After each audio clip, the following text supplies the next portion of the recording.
I'm Ben Storey. I'm a senior fellow at the American Enterprise Institute, where I direct the Center for the Future of the American University, and I've been teaching here at the Hertog program since 2018.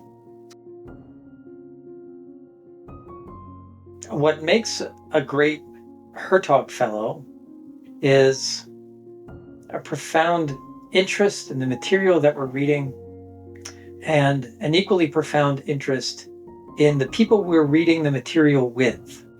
My favorite part of the Hertog program is to watch the friendships that develop among the students over the course of this summer. And I think the students who get the most out of the experience are those who um, pay the closest attention to what their fellow students have to say, what their concerns are, where they want to go with their lives, and what they can learn from one another.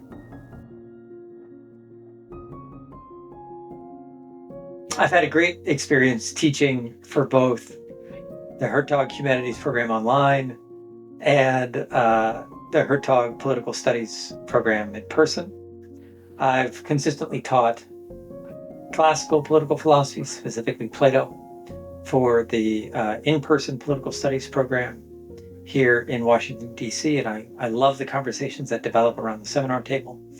One opportunity that I had uniquely through the Hertog Humanities program was to co-teach a course called How to Live in a Cosmic Vacuum with my wonderful AEI colleague, Thomas Chatterton Williams. And we had a terrific group of students from all over the country.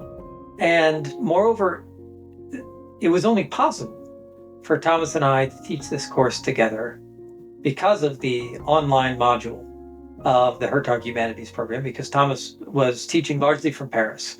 And I was teaching from, I think I taught a session from Florida, but I also taught most of them from my home in Washington, D.C.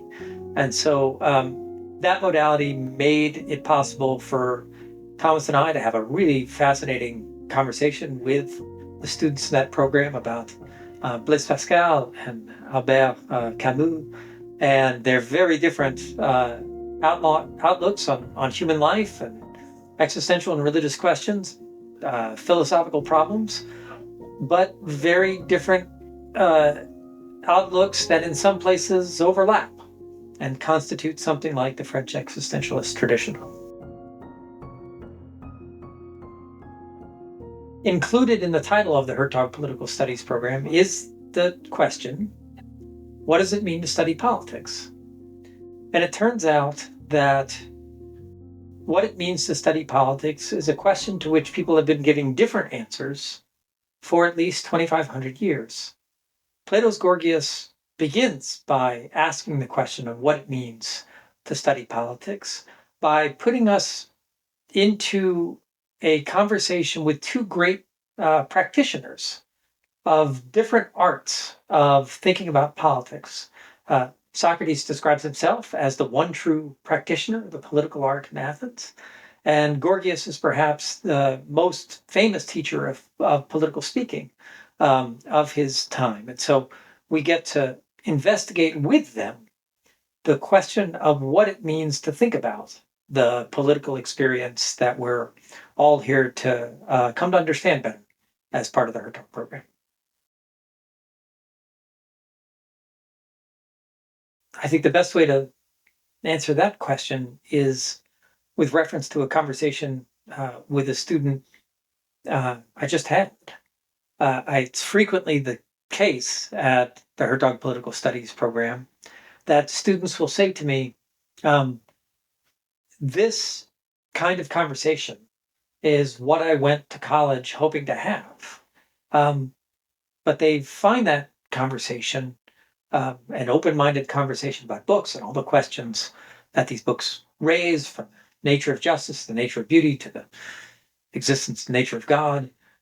They find those conversations happening in a more lively and intense way that gives rise to a more lively and intense engagement with one another here at the Hertog program than many of them do on their university campuses. Or other students will say, this is like the best class that I have taken as a college student. And so I think of what we do at the Hertog program as a kind of quintessence of what university seminar discussion ought to be.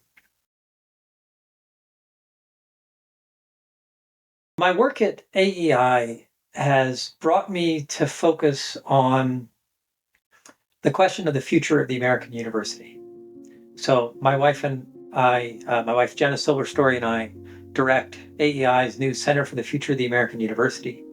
And our project in the Center for the Future of the American University is to work with college administrators, college trustees, college faculty, and college students to help think through a model of university life that would deserve the public trust in the 21st century.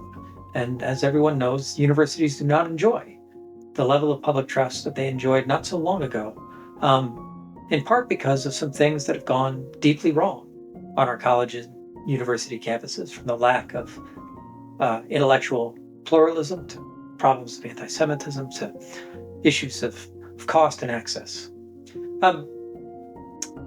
When I think of the work that I do with the Hertog program, I think of this in part as an attempt to help make sure the university has the future that I want it to have by helping create the next generation of university faculty, who will help universities do the kind of work that they are distinctly suited to do. So it's a great privilege to work with really brilliant young people from all over the country here, and hopefully to encourage what will be some really consequential and productive academic careers.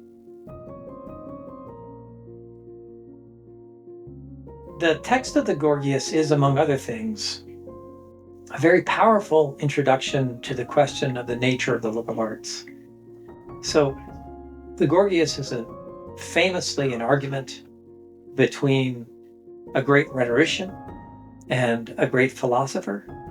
And it turns out that rhetoric, an art of speaking designed to bring a political community together and set it on a course of action, and philosophy, which raises in an open-minded way many of the fundamental questions at the heart of political life. Turns out that these two things have been in a kind of dynamic tension throughout the history of Western thinking.